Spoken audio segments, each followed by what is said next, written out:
Blazer Halo. Wanda. Ndi kukumva. Nge ndi umukozi wa MTN. Twari tugize ikibazo kuri mokashi yanyu. Hayoberaho amafaranga 45 kandi tukaba twagira tugusabe kuba wayasubiza. Ko nta message numvise.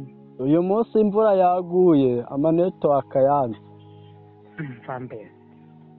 Shema nkora hiryo teka mitwe ariko buriya nto muzi ko ndi umukecuru ushaje. Jewe ndashaje ntagize mikino bazinkinishaga. Uwo yayobeje ku telefone yanjye yabereza ku yawo. Hoya bibaho kwibesha mama.